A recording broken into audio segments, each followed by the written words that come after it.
নমস্কার সবাইকে, ভুঁইপুরে সবাইকে স্বাগতম। আজ আমার পোপোর অ্যানাল গ্ল্যান্স ট্রিটমেন্ট হবে এবং নেল কাট হবে, সেটা আপনাদের কাছে সবার সাথে শেয়ার করব। এবং আজ আমার কিছু ওষুধ নেওয়ার আছে, সেগুলো আপনাদেরকে দেখাবো। আর একটু বাইরে একটু ঘুরু সেটা আপনাদের সাথে সবার সাথে শেয়ার করব। সবাই দেখতে থাকো, ভুঁইপুরে সবাই সাথে থেকো, একটু সাবস্ক্রাইব করে দিও। আর অন্য কিছু ভিডিও চাইলে বা অন্য কিছু ভিডিও বানানোর জন্য সাজেস্ট করলে অবশ্যই আমার কমেন্টস বক্সে গিয়ে একটু কমেন্টস করে দেবেন, তাহলে আমার সুবিধা হবে ভিডিও বানাতে। Thank you very much. এই চলছে আমার পোপোর অ্যানাল গ্ল্যান্সের ট্রিটমেন্ট। তো আমার অনেক দিন ধরে করা হচ্ছিল না, এটাই ভয় পেতাম, মানে কি হবে না কি হবে ভয় পেতাম। তো মনিকা আর বাবু মিলে সাহস করে এনাকে ডেকে তাই পরিষ্কার করানো হচ্ছে। তা সেভাবে করানো হতো না আগে, এখন দেখলাম খুব ওই জায়গাটা ফুলে আছে, তো ট্রিটমেন্ট করাটা খুব জরুরি, তার জন্য করানো হলো। তো আমি ভয় পাই এমনি পোপোকে, আমি সব দিক দিয়ে সব ঠিক আছে, কিন্তু পোপো খুব একটু রাগে, একটু ব্যথা লাগলে, একটু কিছু হলেও অসুবিধা হলেও কামড়ানোর জন্য, বাইট করার জন্য চেষ্টা করেন। যাই হোক, এখন ঠিক আছে, ওর ব্যথা হচ্ছে তবু ধরে রেখেছে। বাবু কীভাবে দেখো, ওই দেখো কীভাবে রাগ দেখাচ্ছে। যখন ছেড়ে দিল বাবু মুখ থেকে মাস্কটাও খুলে নেবে, এই যে খোলা হয়ে গেছে। তো চলো ওষুধ আনতে, তারপরে একটু ফুচকা খেতে যাব। ইচ্ছা আছে একটু ফুচকা খেতে, কারণ এতদিন ধরে ওই সিদ্ধ ভাত খেতে খেতে একদম মুখের রুচি নষ্ট হয়ে গেছে পুরোপুরি। তাই ভাবছি একটু মনিকার আমি মিলে একটু ফুচকা খেয়ে আসি। আর ওষুধটা কেনার বাকি ছিল, ওষুধটা কিনে নিয়ে আসবো একবারে। চলো বেরোই। রেডি হয়ে গেছে আমি, মনিকা তো রেডি হতে গেছে, আমি রেডি। ওমা বলো, তুমি কিছু খাবা? কি খাবো এখন এই গরমে? যদি মিষ্টি মিষ্টি আনে তো আনবে, মিষ্টি খাবো, মিষ্টি খাই, মিষ্টি ছাড়া কি খাবো? আর ঠান্ডা, হ্যাঁ ঠান্ডাও খেতে পারি, ঠান্ডা আনি তাহলে। আচ্ছা ঠিক। তুমি তো ওই যে কি খেতে ভালোবাসো জানি, আরে ফ্রুটি। হ্যাঁ ফুটি ফুটি ফুটি খাবো, ঠান্ডা থেকে ফুটি খাবো। ফ্রুটি খাবে? হ্যাঁ ঠান্ডা থেকে ফুটি। ফেভারিট তো ফ্রুটি। বলে জিজ্ঞেস করো পোপো কিছু খাবে কিনা। পোপো তো মিষ্টি খায় না, পোপো অত পারো না। এ পপো, আমার সোনা বাবা কি খাবে? পপো টাকা বাবা, এ বাবা এদিক টাকা, তো ব্যথাই হয়ে গেছে। টাকা না আমার দিকে টাকা একটু খুশি না বাবা। তুমি কি খাবা? তুমি কি খাবা? শোনা বাবা কি খাবে? সব অডিয়েন্সকে বলে দে আমি এটা খাবো, সবাইকে বলে দে, আমার সবাইকে বলে দে, আমার বন্ধুদের সবাইকে বলে দে আমি এটা খাবো। কিছু নিয়ে আসবো ওখানে। হ্যাঁ এবার আমরা বেরিয়ে পড়লাম আমাদের ওষুধ নেওয়ার উদ্দেশ্যে, মাতৃসদন হসপিটাল। সেখানে চলে যাব আমরা, এখন ওষুধ নেব। তবে ওখান থেকে চলে যাবো আমরা একটু ঘুরু জাস্ট কাছাকাছির মধ্যেই, ওখান থেকে বেশি দূর নয়।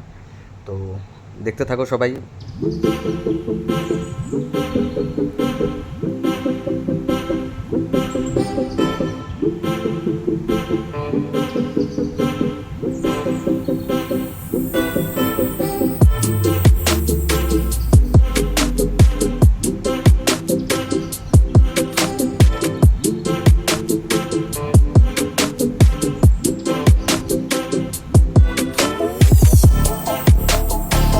চলে এসেছি আমরা মাতৃসদন।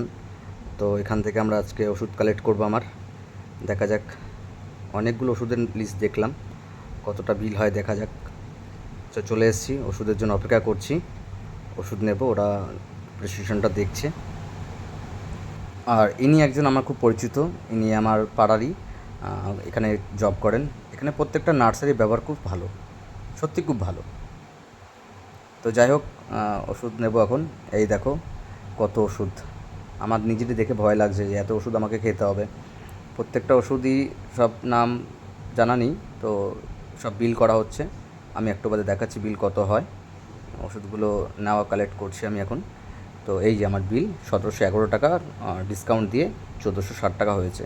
নেওয়া হয়ে গেছে আমার ওষুধ। তো এখন বেরিয়ে পড়বো আমরা। এই চলে আসলাম আমাদের চড়ুঙ্গি মোড়ের এখানে আমাদের একটা খাবার স্টল আছে, ভালো, অনেক বড়, অনেক ভালো ভালো খাবার এখানে পাওয়া যায়। তো ট্রাই করব, কিন্তু ইচ্ছা থাকলেও কিছু করার নেই। আমার সব ধরনের খাবার তো আমি খেতে পারবো না, কারণ আমাকে ডাক্তার রেস্ট্রিকশন দিয়ে দিয়েছে যে সব খাবার খাওয়া যাবে না, কিছু কিছু বাধ্যতামূলক আছে আমার খাবারের উপরে। তো এই যে খাবারগুলো দেখছি, আর খাবার কোনো উপায় নেই, লোভও লাগছে, কিন্তু কিছু করারও নেই। দোকানের পাশ দিয়ে একটু ঘুরে সব ভিডিওগুলো করে নিলাম। কোনটা খেতে ইচ্ছে করে, পরে শরীর ঠিক হওয়ার পরে দেখা যাবে কতটা খেতে পারি। তো এই হচ্ছে খাবার। তো পাশে একটা ভাই আমাকে ডাক দিল, তো ওখানে চলে গেলাম। দাদা আসো। তো গেলাম, ওর ওখানেও দেখলাম অনেকগুলো খাবার রাখা রয়েছে। তো ওর কাছ থেকে আসা সব নামগুলো জিজ্ঞেস করলাম, দামগুলো জিজ্ঞেস করলাম, ও বললো সব কিছু।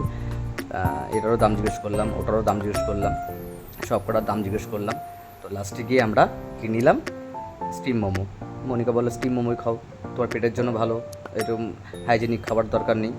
তো স্টিম মোমো নিলাম, এই যে আমাদের স্টিম মোমো চলে এসেছে। তো স্টিম মোমোটা আমরা দুজনে ভাগ করে খেয়ে নিলাম। আমি দুটো খেয়েছি, বাবা দুটি মনিকাকেই দিয়েছি। তো এই যে নাও মনিকা এখন ব্যাগ রাখবে না ধরবে সেটাই অপেক্ষা। তো জায়গা পাচ্ছিলাম না বলে আমরা রাস্তার উপরে খাওয়া চালু করলাম, কোথাও জায়গা নেই। তো আস্তে আস্তে করে আমরা খাবার শেষ করলাম, চলে গেলাম। এরপর আমাদের ডেস্টিনেশন ছিল আমাদের ফুচকা, এই যে ফুচকার দোকান। এই ফুচকার দোকানটা আমার খুব ফেভারিট, এটা বিজয় ফার্মেসি মোড়েই আছে। তো এই ফুচকার দোকানের ফুচকা আমি খুব ভালোবাসি, কারণ ওনার মাখা থেকে আলু মাখা থেকে শুরু করে ওনার জলের যে স্বাদ অসাধারণ। আমার কোথাও অনেক জায়গায় ফুচকা খেয়েছি, কিন্তু বাট এখানে ফুচকার প্রতি আমি অন্যরকম স্বাদ পাই।